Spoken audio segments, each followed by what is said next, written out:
Ya pemirsa, Anda kembali menyaksikan program Pemimpin Daerah Terpilih dan kami hadirkan untuk Anda pemirsa sejauh ini hasil rekapitulasi Pilkada yang tengah berlangsung di sejumlah wilayah oleh Komisi Pemilihan Umum. Kita mulai dari Banten, di mana hasil sejauh ini pemirsa untuk pasangan nomor urut 1 Airin Ade ini memperoleh angka 44,12% dan pasangan calon nomor urut 2, Andra Soni Dimyati ini memperoleh angka 55,88%. Dari Banten pemirsa kita bergerak ke Pulau Sumatera. Dari Provinsi Sumatera Utara, hasil rekapitulasi yang berlangsung memperoleh angka untuk pasangan nomor urut 1, Bobi Nasution Surya ini memperoleh angka 64,58%, sedangkan untuk pasangan calon nomor urut 2, Edi Hasan ini memperoleh angka 35,42%.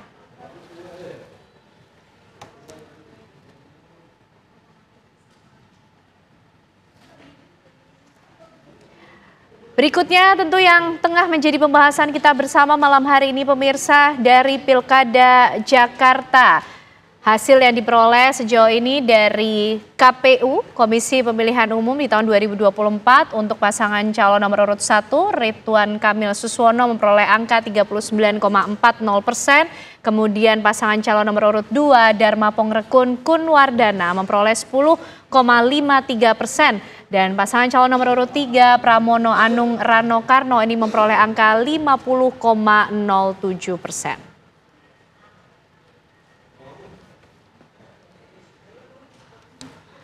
Baik, kembali kita akan membahas mengenai apa yang tengah ditunggu tentunya khususnya di Pilkada Jakarta. Bang Ali, ini menarik nih kalau kita bicara tadi soal angka partisipasi lagi-lagi. Ini tetap memiliki keyakinan bahwa angka partisipasi tadi 47% yang dugaannya masih bermacam-macam. Tadi dari Bang Ali dan juga tim sudah memotret apa-apa saja yang terjadi. Ini cukup bisa merubah situasi, optimis bisa 2 putaran, Bang Ali?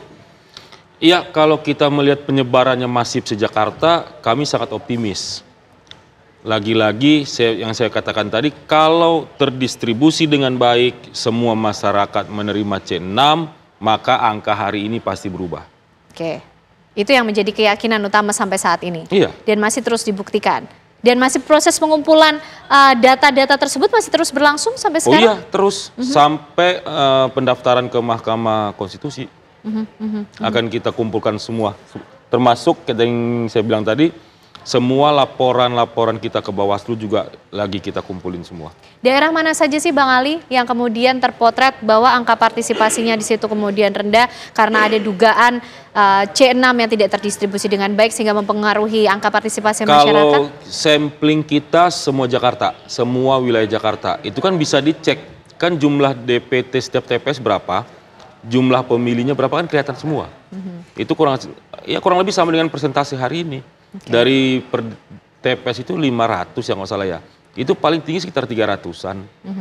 Itu semua tercapture di semua daerah di Jakarta. Bisa dicek mirip-mirip lah per TPS itu kurang lebih angka segitu semua kok jumlah partisipasi itu. Oke, baik Mas Aldi, kalau datanya yang dimiliki oleh tim seperti apa nih? Yakin nih, di semua daerah di Jakarta ini ada C6 yang tidak terdistribusi sehingga partisipasi masyarakat menjadi rendah.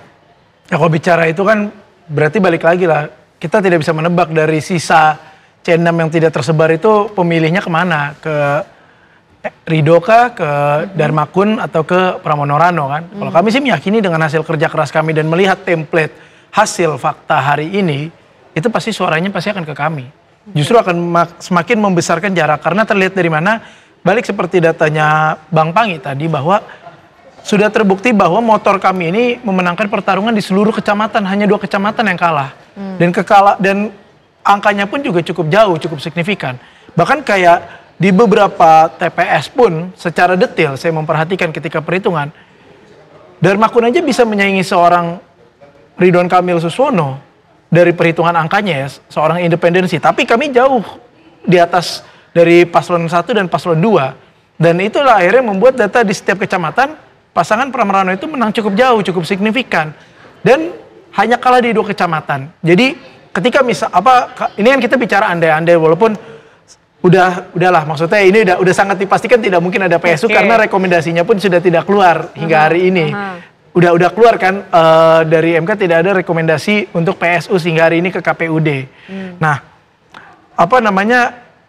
Ya kalaupun misalnya ternyata partisipannya naik kemarin, itu saya sangat yakin, insya Allah, hakul yakin lah, itu pasti ke Pramono Rano. Kalau 2 kecamatan itu dianalisisnya kenapa kemudian pasangan Pramono Rano yang tidak unggul di situ? Balik lagi, pasangan Ridho ini di latar belakangi oleh 14 partai yang tentunya mempunyai banyak loyalis partai di daerah-daerah tersebut. Mungkin di Pasar Rebo atau di Cilincing, itu adalah kekuatan dari salah satu mesin partai yang ada di baliknya Ridho, kayak gitu. Nah, kita bicara partai juga, sebenarnya kan harus dipikirkan juga lah, kalau misalnya bicara kecurangan atau apa. Kami ini cuma didukung oleh 2 partai, mana mungkin punya kemampuan untuk melakukan kecurangan.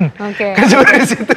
Begitu kan, Bang Panggi? Ini sudah mulai berbicara siapa mendukung siapa, kemudian apakah mungkin kecurangan itu terjadi? Karena kalau kita bicara kan sebenarnya yang diangkat oleh Bang Ali, ini juga pendistribusian C6-nya sebenarnya. Iya, makanya apa yang disampaikan Bang Ali itu jadi hal yang sangat penting dan berharga ya. Karena kenapa tiba-tiba selama ini kan yang mendistribusikan siapa? Yaitu RT, RW kan. Tiba-tiba sekarang yang mendistribusikannya bukan lagi RT, tapi adalah KPPS. Dan ternyata mereka kalau memang benar mereka tidak bisa mendistribusikan dengan baik, berarti kan ini kesalahan ada sama KPU. Dan ini memang harus dievaluasi kenapa bisa seperti itu. Dan harus kan sebenarnya data itu berapa persen yang tidak terdistribusikan C6 itu, sehingga tidak sampai ke rumah masyarakat. Nah ketika RT kan itu sangat memungkinkan, karena RT ini kan luar biasa perpanjangan tangan kan, dan mereka bergerak pasti lebih bagus gitu. Nah kenapa bisa berubah itu juga perlu menjadi penting. Yang sebelumnya pergeseran itu terjadi, sebelumnya adalah RT, sekarang tiba-tiba ke PPS yang mendistribusikan C6 itu. Dan sehingga akhirnya banyak masyarakat yang dibilang Bang Ali tadi, harusnya mereka ke TPS, tapi karena nggak ada undangan mereka nggak ke TPS. Oke, karena begini nih Bang Panggi, ketika kenapa menjadikan Jakarta cukup penting untuk dibahas, kita tahu bahwa Jakarta ini kan epicentrum politik, kemudian kota yang bergengsi dan juga bisa menjadi rujukan nasional, artinya kita bisa melihat potret bagaimana berlangsungnya Pilkada 2024 ini di daerah-daerah yang lain dengan melihat dari Jakarta, begitu kan Bang Panggi? Ya, Jakarta ini kan menjadi miniatur ya politik Indonesia, dan pilkada paling bising itu di Jakarta. Debat yang paling menjadi perhatian orang cuma Jakarta, Jawa Tengah, dan beberapa daerah. Artinya memang kunci ya, Jawa itu adalah kunci, memang iya, makanya Jakarta, Jawa Tengah, Jawa Timur. Kalau kita kuikkan ya juga di daerah itu aja. Yang dibicarakan orang, walaupun kita masukkan daerah lain, tetap aja menjadi perhatian orang adalah Banten, DKI, Jakarta Timur, Jakarta, kemudian Jawa Barat, Jawa Tengah, ya kan, kemudian Jawa Timur. Itu kan menjadi epicentrum, menjadi perhatian, menjadi magnet tersendiri. Yang kedua adalah selalu orang bicara tentang Jakarta ini adalah batu loncatan gitu. Jadi kalau orang udah menjadi gubernur nih, nanti kan Bang Aldi juga begini nih, ini calon gubernurnya. Ini berpotensi ke depannya lampunya bisa terang. Lampunya terang, bisa mobil orang lain, lampunya redup kan gitu. Artinya batu loncatan untuk kepentingan agenda hajatan lain seperti Pilpres. Seperti contoh-contoh yang sudah-sudah. Siapapun yang jadi gubernur menjadi calon presiden. Anies pernah jadi gubernur Jakarta jadi calon presiden. Persoalan kalah menang itu kan persoalan lain. Jokowi pernah jadi calon gubernur, menang, dan kemudian jadi calon presiden. Nah mungkin Bang Aldi juga udah berpikir ke sana, tetapi jangan sampai masyarakat kita dikorbankan hanya untuk kepentingan itu. Kepentingan elektoral hanya semata-mata kepentingan Pilpres. Atau jadikan ini batu loncatan. Tetapi ini akan adalah bagaimana menjaga amanah agenda rakyat ya. Yang persoalan yang di Jakarta ini sangat complicated kan. Dan hari-hari yang dihadapi masyarakat belum bisa teratasi. Sehingga masyarakat menjadi pesimis. Hari ini banyak masyarakat yang tidak cukup ya, mereka bisa memenuhi sembakonya. Persoalan kriminal di Jakarta, persoalan banjir, macet itu udah persoalan umum. Tapi persoalan bagaimana mereka hari-hari bisa memenuhi kebutuhannya, itu kan menjadi tantangan bagi gubernur yang terpilih nanti ke depan. Jadi PR-nya gubernur sekarang betul-betul harus nothing tulus. Jadi tidak jadi, kalaupun jadi presiden itu anggap bonus saja. Bonus artinya dari kerja keras. Tapi jangan jadikan suara rakyat, mungkin itu juga hukuman bagi masyarakat hari ini. Masyarakat Jakarta menghukum gitu. Karena apa? Karena kami hanya dijadikan sebagai komunitas elektoral. Kepentingan agenda hajatan 5 tahunan. Habis itu kalian urus tentang kepentingan kalian, bicara tentang Akhirnya agenda nasional. turunlah pada angka Nah, artinya partisipasi itu. ini bisa turun, bisa ya, bisa tidak, karena faktor itu. Selain tadi ada persoalan pemilih kaulanya yang banyak, parokialnya juga masalah, partisipasinya juga masalah, kemudian juga mungkin ya persoalan mereka tidak merasa representasi calon gubernurnya nggak sesuai dengan selera mereka karena pilihan gubernur yang terbatas. Tidak ada alternatif lain, bisa juga mereka nggak ke TPS, atau juga selama ini mereka pernah menerima uang atau sembako tiba-tiba nggak ada, jadi mereka nggak mau ke TPS juga kan. Baik. Jadi banyak faktor yang membuat mereka kemudian banyak faktor masih menjadi misteri ini, angka 47% yang coba dibuktikan oleh Bang Ali, kemudian yang sudah diyakini oleh Mas Aldi. Tapi pemirsa, kita selain Jakarta juga akan mengajak Anda untuk melihat bagaimana proses rekapitulasi yang berlangsung di daerah lain. Kami akan ajak Anda kembali bergabung dengan rekan-rekan kami di lapangan. Pertama di Makassar terlebih dahulu di Sulawesi Selatan bersama rekan kami Firda Jumardi. Selamat malam Firda, sudahkah kembali berlangsung proses rekapitulasi di sana? Ya, Kenana dan juga pemirsa, setelah tadi pada pukul 18.00 waktu Indonesia bagian tengah, ini rekapitulasi tingkat provinsi di Sulawesi Selatan dilakukan istirahat sholat dan makan. Namun pada pukul 20.00 waktu Indonesia bagian tengah, rekapitulasi hasil suara untuk Provinsi Sulawesi Selatan, pemilihan gubernur dan juga wakil gubernur Sulawesi Selatan ini telah berlangsung kembali. Dan di belakang saya saat ini sedang berlangsung rekapitulasi dari Kabupaten Tanah Toraja Utara. Maksud saya pemirsa.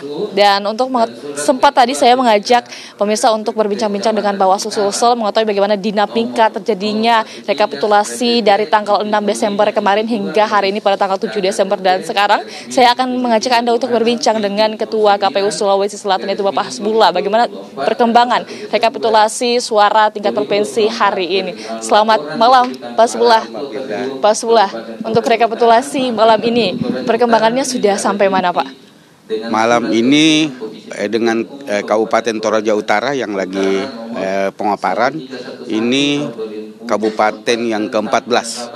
Iya, kabupaten yang ke-14 berarti hari ini sudah 11 kabupaten. Karena kemarin malam baru kita mulai acara rekapitulasi pembukaannya, kemudian kita lanjut untuk 3 kabupaten. Malam ini sudah kabupaten ke-11. Jadi pada prinsipnya tidak ada hal yang prinsip, karena memang dalam proses rekapitulasi cuma ada 2 hal yang kita perbincangkan. Yang kita bahas terkait dengan hasil perolehan suara, di hasil masing-masing Kapko yang sudah ditetapkan, kita mencocokkan dengan data yang dipegang oleh masing-masing saksi dan termasuk rekan-rekan Bawaslu. Terus yang kedua yang kita cek itu terkait dengan proses, kalau ada hal yang dianggap belum selesai dalam proses di tingkat kabupaten, ada kejadian khusus yang penting untuk kita bahas, kita lakukan pembahasan. Jadi pada prinsipnya hampir semua sudah selesai di tingkat kabupaten. Catatan-catatan kecil aja yang membuat kita membuka ruang untuk berdiskusi terkait dengan masalah-masalah yang sebelumnya sudah diperbincangkan sebenarnya di masing-masing kabupaten. Ya Pak, dari informasi yang kami dapatkan ada 4 kabupaten yang belum membawa kotak suara yang berisi D3 hasil ini. Sampai sekarang perkembangannya seperti apa Pak? Sudah sampai mana? Iya, ada 4 kabupaten yang melakukan pemungutan suara ulang hari ini. Karena keterlambatan logistik, makanya kita menggelar di tanggal 7 di ujung, di waktu terakhir itu Sopeng, Pindrang, Tanah Toraja dengan Jeneponto. Jadi ada 4 kabupaten ini tadi sore sudah hampir semua sudah melakukan rekapitulasi kabupaten, karena kan setelah mereka PSU tadi siang selesai, sore mereka lanjut rekap kecamatan, kemudian rekap kabupaten. Mereka lagi prepare untuk masuk Makassar hari ini. Sampai sekarang Pak, bagaimana kondisi rekapitulasi? Aman, kondusifkah atau ada yang menghalangnya atau seperti apa? Sejauh 14 kabupaten yang kita sudah 13 kabupaten, karena ini kabupaten ke-14 semua tidak ada hal yang membuat kita berdebat panjang. Dari data yang dipegang oleh masing-masing paslon itu dari D hasil itu semua sama, cuma catatan D kejadian khusus saja dari sisi proses ada hal beberapa yang diperbincangkan, dan itu semua alhamdulillah lancar dan tidak ada hal yang prinsip yang membuat proses ini terhambat. Tentunya kita berharap sampai selesai semua ini bisa aman, kondusif, tanpa ada hal yang kurang menyenangkan begitu Pak. Kita bisa lanjut Pak. Hasbullah, terima kasih sudah menemani saya di sini. Ya pemirsa, dapat saya informasikan juga di Kota Sulawesi Selatan terdapat 24 kabupaten kota, di mana 14 kabupaten kota pada hari ini telah menyelesaikan rekapitulasinya, di mana 4 kabupaten yang seperti yang disampaikan oleh Bapak Hasbullah tadi, malam ini dipastikan akan membawa kotak suara yang berisi D3 hasil untuk selanjutnya dilakukan rekapitulasi di depan Bawaslu, Gakumdu KPU Sulawesi Selatan dan juga Bawaslu Sulawesi Selatan. Dan pemirsa dapat kami informasikan di Sulawesi Selatan terdapat 2 paslon di Pilgub Sulsel, yaitu paslon pertama adalah Muhammad Ramdan Pumanto dan juga Asar Asad, kemudian paslon nomor 2 adalah Andi Sudirman Sulaiman dan juga Fatmawati Rusdi. Demikian Kenana, kembali ke Jakarta. Terima kasih Firda Jumardi mengabarkan dari Makassar, Sulawesi Selatan. Kita bergeser melihat bagaimana kondisi terkini di Jakarta bersama rekan kami Rehana Meizia. Rehana, sudahkah kembali dimulai proses rekapitulasi di sana? Dari total keseluruhan ya DPT yang ada, jadi ya baik, selamat malam pemirsa. Di malam hari ini memang untuk proses rekapitulasi suara dari KPU masih terus dilaksanakan di tempat saya mengabarkan. Ada pula memang rencananya untuk perhitungan rekapitulasi ini akan diselenggarakan hingga nanti di hari Senin, namun nampaknya pemirsa ada beberapa jadwal perubahan. Kalau kita lihat di rundown, memang untuk hari ini yang akan dilakukan rekapitulasi dimulai dari DKI Jakarta, khususnya ini di bagian Jakarta Timur dan juga di Kepulauan Seribu. Namun nampaknya pemirsa ini berubah karena di malam hari ini, saat ini pemirsa sedang dilakukan rekapitulasi suara untuk daerah Jakarta Utara. Kalau kita mengulas sedikit, tadi juga rekapitulasi ini dimulai sejak pukul 16 sore waktu Indonesia Barat yang dihadiri oleh beberapa undangan begitu pemirsa, seperti ada dari anggota KPU Jakarta, kemudian juga dari KPU Administrasi Jakarta, ada dari Bawaslu, ada juga dari saksi dari tiap paslon, kemudian juga ada dari pemantai, di mana untuk di hari ini dalam tahap rekapitulasi ini pemirsa saksi dapat mengoreksi apabila ditemukan adanya kesalahan, dan kemudian juga nantinya jika seluruh proses pleno selesai maka KPUD akan menetapkan hasil resmi pada pemilihan Gubernur Jakarta ini pada hari Minggu malam. Kalau kita lihat memang situasi terkini di saat ini sedang dilakukan rekapitulasi suara khusus untuk di wilayah Jakarta Utara, dan kami juga hingga saat ini masih menunggu nanti hasilnya seperti apa. Tapi kami tadi sempat menyimak sedikit pemirsa, dapat kami informasikan jika memang adanya kejadian luar biasa begitu ataupun kejadian khusus maksud kami pemirsa, dan juga adanya keberatan saksi terutama dari paslon nomor urut 1, di mana paslon nomor urut 1 ini mengungkapkan jika di beberapa TPS ada yang partisipasi suaranya rendah. Namun kami juga masih terus menunggu bagaimana nanti hasilnya untuk di daerah Jakarta Utara sendiri. Kalau kita mengacu sedikit dari hasil sebelumnya pemirsa, di mana tadi juga sudah dilakukan rekapitulasi suara khusus untuk daerah Kepulauan Seribu. Dari Kepulauan Seribu tadi kami sempat mencatat beberapa informasi, di mana untuk paslon nomor urut 1 Ridwan Kamil dan juga Suswono mendapatkan setidaknya ada 6.578 suara, disusul dengan Dharma Pongrekun dan juga Kunwardana selaku paslon nomor 2 ada 653 suara, dan juga di nomor 3 yakni Pramono Anung Rano Karno sebesar 7.456 suara. Dengan total yakni untuk hak pemilih sendiri ada sekitar 15.161 pemilih. Jumlah tersebut juga sudah sesuai dengan jumlah surat suara yang sah dan juga surat suara yang tidak sah yakni sebanyak 15.161, dengan rinciannya yakni pemirsa surat suara yang sah ada sekitar 14.687, dan hingga saat ini pemirsa kami juga masih menunggu bagaimana sebetulnya nantinya proses rekapitulasi suara ini, apakah akan ada kemungkinan 2 putaran atau seperti apa. Tapi informasi yang dapat kami sampaikan sementara dari tempat saya mengabarkan seperti itu, saya kembalikan kepada Anda di studio. Terima kasih Rehana Meizia mengabarkan kabarkan dari rekapitulasi yang tengah berlangsung di Jakarta, dan tentunya masih ada daerah lain yang akan juga kita pantau bagaimana proses yang tengah berlangsung seperti di Jawa Tengah bersama rekan kami Arga Dumadi pemirsa, tapi usai jeda kami hadirkan untuk Anda.